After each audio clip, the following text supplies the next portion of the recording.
Bienvenidos al programa Triunfando en su canal Vida TV y UMEC Ebenecer, Cantón Lago Agrio, provincia de Sucumbíos.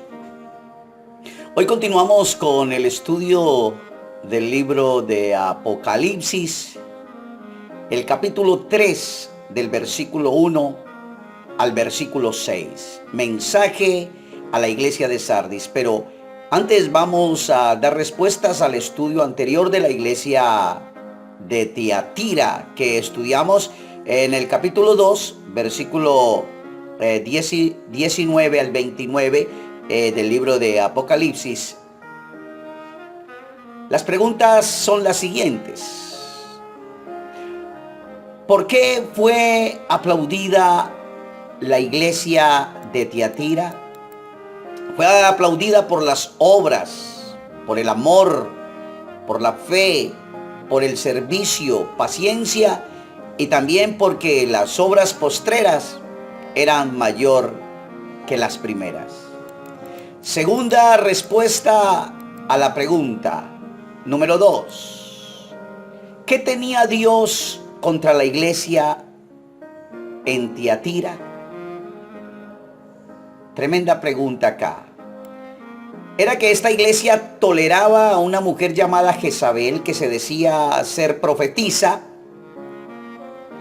y que enseñaba a los siervos del Señor a fornicar y a ofrecer cosas sacrificadas a los ídolos. Pregunta número 3. ¿Qué prometió Dios a esta iglesia para aquellos que eran vencedores? Bueno, dice el Señor que al que venciere y guardare mis obras hasta el fin, yo le daré autoridad sobre las naciones. Se refiere al reino milenial, pero también se puede referir a que Dios puede levantar en este tiempo hombres y mujeres dispuestos a servirle a Él en una forma maravillosa. Cuarta pregunta. ¿Qué frase es repetida 4 veces en este capítulo del capítulo 2 de Apocalipsis?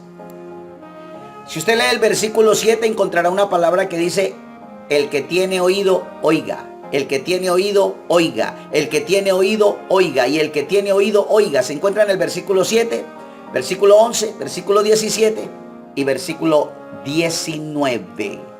Bueno, hoy estamos estudiando y entramos ya a estudiar el mensaje a la iglesia de Sardis en el capítulo 3, versículo 1 hasta el 6. Esta es llamada, la iglesia de Sardis se le llama en el periodo de la iglesia reformada. Esto tiene que ver exactamente en el año 1517 a 1590 después de Cristo. Todo surge con un hombre llamado Martín Lutero, que estudiando la Biblia se dio cuenta que existía una discordancia con lo que decían las escrituras en referencia a la práctica de la fe de esa época. Mientras Martín Lutero era un predicador y confesor de la iglesia de todos los santos de Wittenberg, se estableció desde Roma el sistema de venta de indulgencias. En aquella época, cualquier persona podría comprar una indulgencia, ya fuera para sí mismo o para sus parientes muertos que permanecían en el purgatorio, según dice la Iglesia Católica. Tan pronto caía la moneda a la cajuela, el alma del difunto salía y pasaba de una vez al cielo. Obviamente que con el dinero obtenido por dicho medio se esperaba financiar la edificación de la Basílica San Pedro en Roma. Martín Lutero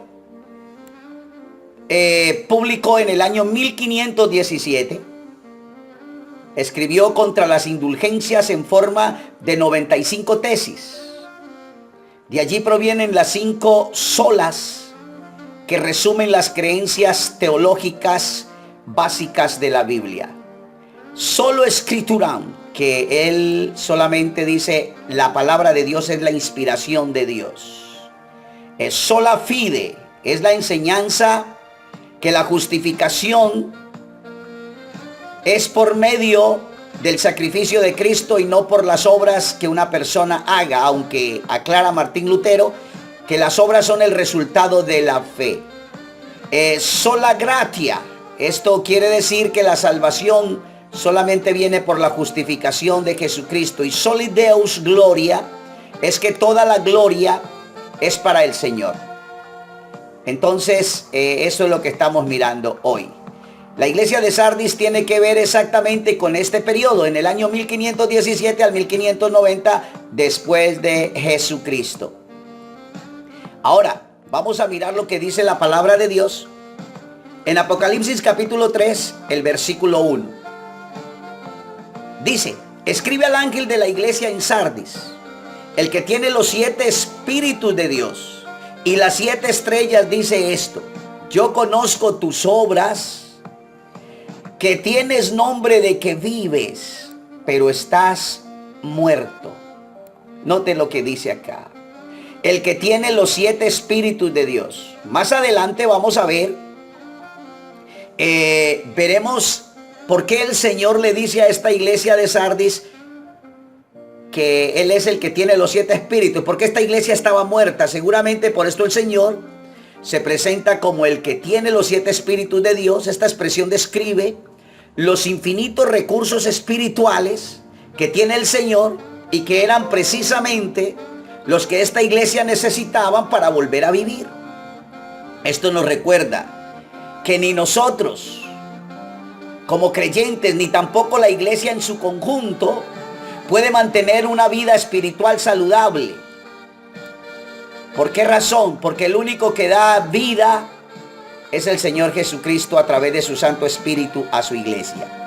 Los 7 espíritus mencionados en Apocalipsis capítulo 1, el versículo 4, en el capítulo 3, el versículo 1, en el capítulo 4, el versículo 5, en el capítulo 5, el versículo 6, los 7 espíritus de Dios y sus manifestaciones en el hombre, en la palabra de Dios nos dan a conocer los 7 espíritus de Dios. Si usted lee, sería muy importante Isaías capítulo 11, el versículo 2, y dice de la siguiente manera: Isaías capítulo 11, versículo 2: y reposará sobre él espíritu de Jehová.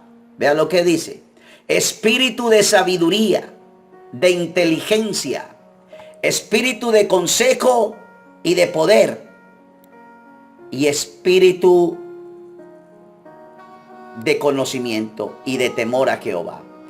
Ahí podemos encontrar los 7 espíritus a los cuales se refiere, pero queremos hacer aquí una aclaración. No es que Dios sea 7 espíritus. Él es como decir, Dios ha dado los dones espirituales a los hombres, pero es un solo espíritu el que da los dones, pero está en diferentes manifestaciones. Es lo que está dando a entender aquí en este pasaje que acabamos de leer, que más adelante haremos un estudio específicamente sobre los 7 espíritus de Dios para que podamos entender mucho más.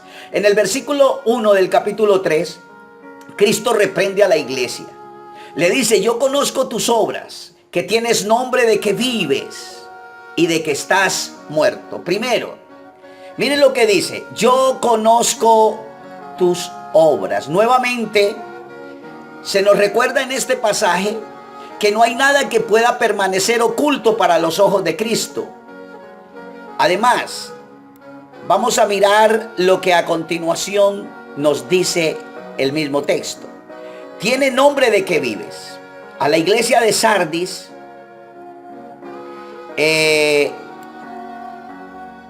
le ocurría lo mismo que a la ciudad. La ciudad de Sardis había sido una populosa ciudad mercantil donde encontraron mucho oro y habían muchas minas de oro allí, por lo tanto había mucha riqueza, pero luego vino una calamidad y quedaron en cero, quedaron en quiebra. Quizás esta iglesia gozaba de mucha popularidad y de buena reputación, pero solamente era un recuerdo nomás. Y mire lo que le dice: esta iglesia estaba muerta. Oiga, qué terrible situación. Tener fama de estar vivo, pero que el Señor diga, estás muerto. La iglesia de Sardis era lo que conocemos como cristianos nominales, y es triste decirlo, pero eso es lo que está pasando en muchas congregaciones hoy en día. Tienen fama de que están vivas, hacen muchas actividades con mucho alboroto, con mucha orquesta, con muchas cosas, y hacen cultos muy organizados y todo esto, pero el Señor, que conoce los corazones, dice, estás muerto. Vamos a mirar algunos síntomas de que una iglesia está, o un creyente está moribundo. Estar satisfechos y descansar en los logros del pasado. Estar más preocupados en las formas que en la realidad espiritual. Tener más interés por las cosas materiales que por las espirituales. Hacer más énfasis en su denominación que en el evangelio. Pero en el versículo 2 y 3 del capítulo 3 de Apocalipsis, el Señor le hace un llamado al arrepentimiento. Mire lo que dice: sé vigilante y afirma las otras cosas que están para morir, porque no he hallado tus obras perfectas delante de Dios. Acuérdate pues de lo que has recibido y oído, guárdalo y arrepiéntete, pues si no velas, vendré sobre ti como ladrón, y no sabrás a qué horas vendré sobre ti. En el versículo 2 hay una palabra importante: sé vigilante. Ahora Cristo se dirige al remanente fiel de los verdaderos cristianos en Sardis, que estaban en grave peligro de extinción.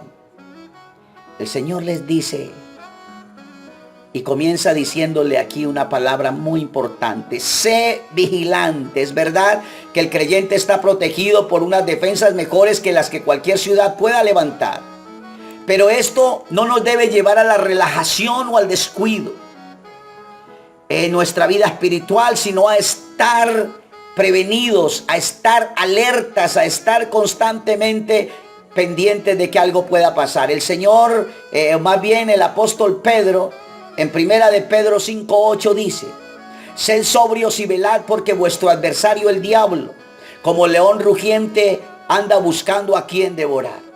También encontramos otra palabra en el capítulo 3 de Apocalipsis, donde dice que afirma las cosas que están por morir. Parece que no todo estaba completamente perdido, no todo estaba completamente fracasado. Habían cosas que estaban a punto de fracasar, pero el Señor lo que le estaba diciendo era: yo quiero que usted se arrepienta y vamos a avivar nuevamente ese don, ese ministerio, esa unción, ese sentir, ese fuego, esa presencia del Dios vivo, porque corrían el peligro de languidecer por completo en medio del ambiente.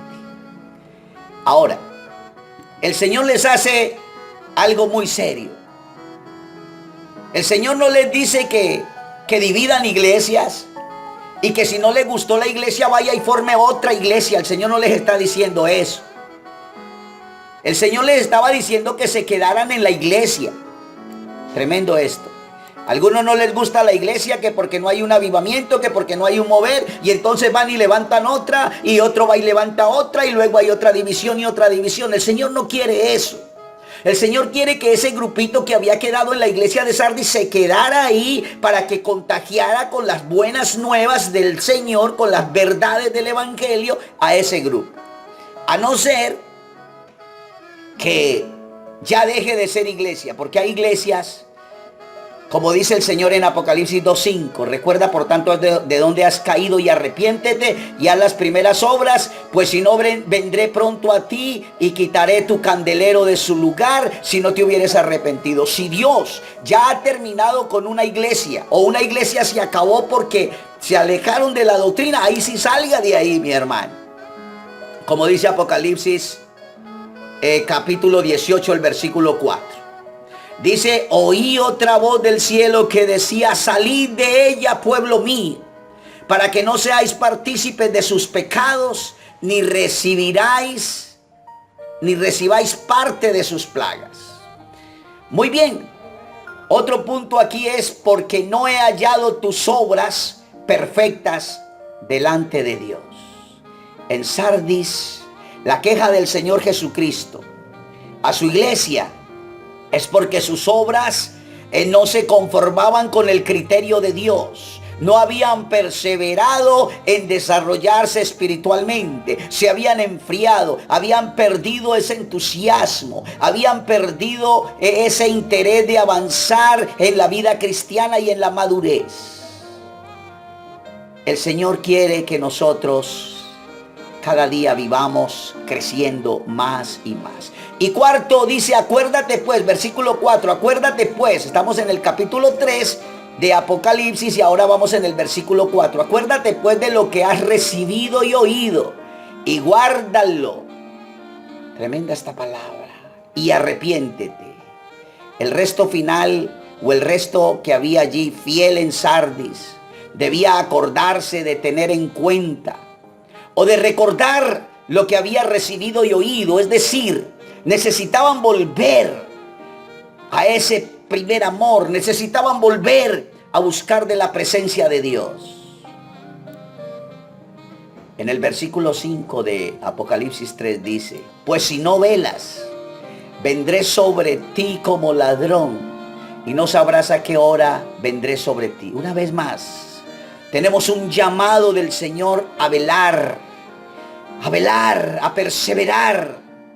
También encontramos una advertencia acerca de la venida del Señor cuando dice vendré a ti. Seguramente no debamos entenderla como una alusión a la venida o al rapto de la iglesia, sino más bien también a un juicio anticipado.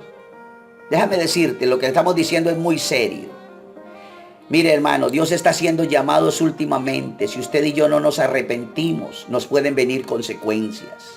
Hay gente que está jugando con Dios. Hay gente que está jugando a la religión. Y el apóstol Pablo nos exhorta en 1 de Corintios 11:30, exactamente donde dice de la siguiente manera. Cuando hablamos de la venida de Cristo, vendré pronto a ti como ladrón. Mire, hermano, esta venida podía producirse de diferentes maneras.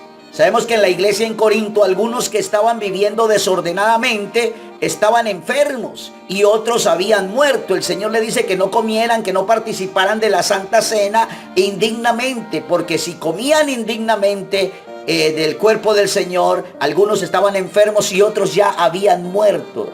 También se puede rescatar a eso de vendré sobre ti como ladrón. Pero hay una promesa para los vencedores.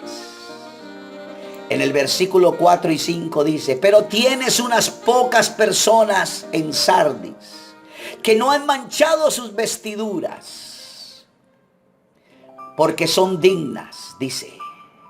El que venciere será vestido de ropas blancas. Dice el Señor, y no borraré su nombre del libro de la vida.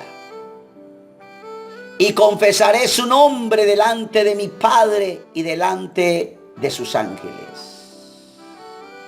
Primero, allí había un grupo de personas en Sardis, aunque se habían alejado de las cosas de Dios, había un grupo de personas que estaba fiel al Señor. Ah, qué bonito saber, siempre hay ese grupo, siempre hay ese remanente, que pase lo que pase, están ahí pegaditos al Señor. Y el Señor le dice que andarán conmigo con vestiduras blancas. Este remanente fiel andará con vestiduras blancas en la presencia del Señor. Esto sugiere a una íntima comunión personal con Él. Realmente este era el problema de la iglesia en Sardis.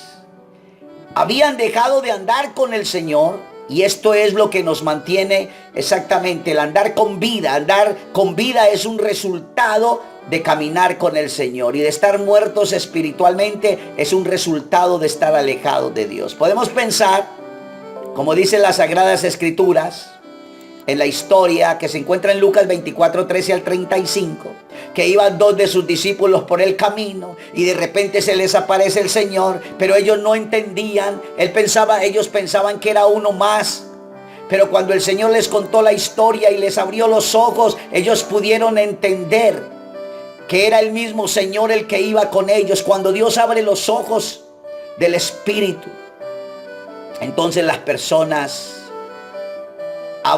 se abren su mente y pueden comprender las cosas de Dios.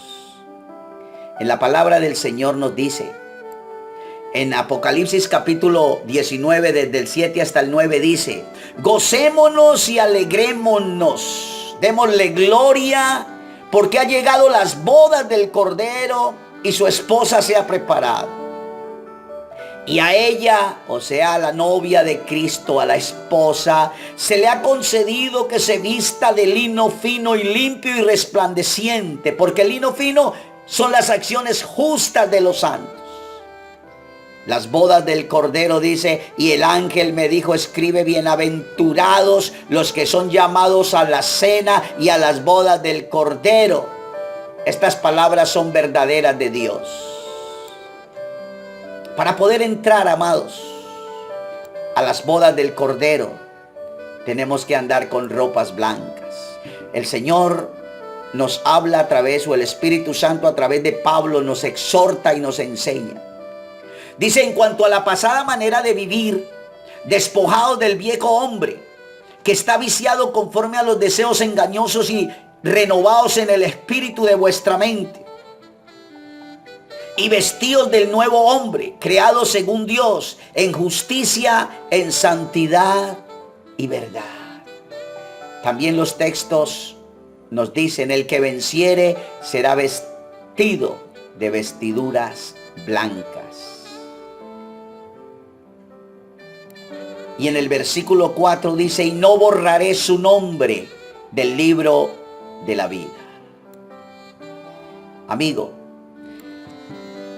si usted todavía no está inscrito en el libro de la vida, hoy es el momento que venga Jesús.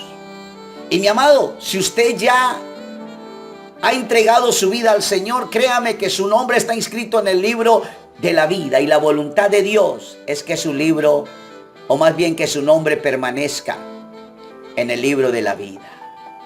En el versículo 5 dice: y confesaré su nombre delante de mi Padre y delante de sus ángeles. Recordamos que Jesucristo dijo en Marcos 10:32: a cualquiera pues que me confesare delante de los hombres, yo también le confesaré delante de mi Padre que está en los cielos. Pero también dijo: el que se avergonzare de mí y de mis palabras en esta generación adúltera y pecadora, el Hijo del Hombre se avergonzará también de él cuando venga en la gloria de su Padre con los ángeles. Y terminamos con un llamado a oír. Versículo 6 de Apocalipsis capítulo 3. El que tiene oídos, oiga lo que el Espíritu dice a las iglesias. Esta frase, recurrente en todas las cartas, enfatiza la responsabilidad de oír. De nuevo ese llamado, o de nuevo se llama a los hombres a que presten atención a esta solemne advertencia en contra de tener una profesión religiosa sin jamás haber nacido de nuevo. La voluntad de Dios es que usted y yo nazcamos de nuevo. Vamos a decirle al Señor en esta hora: gracias, mi Dios. Padre, en el nombre de Jesús, te damos gracias por tu palabra. Tu palabra es viva y eficaz y hará lo que tiene que hacer. Padre, en el nombre de Jesús, oramos el día de hoy por nuestros amigos que nos están viendo a través de este programa, que nos están viendo a través de todos estos medios digitales, para que cada día podamos crecer. Ayúdanos, oh Dios, a tener hoy un encuentro contigo y a caminar contigo, a no avergonzarnos de ti, a no conformarnos, sino a vivir una vida que honre a Dios. En el nombre de Jesús, amén, amén. Bien, mis amados, muchas gracias, Dios los bendiga y hasta la próxima oportunidad.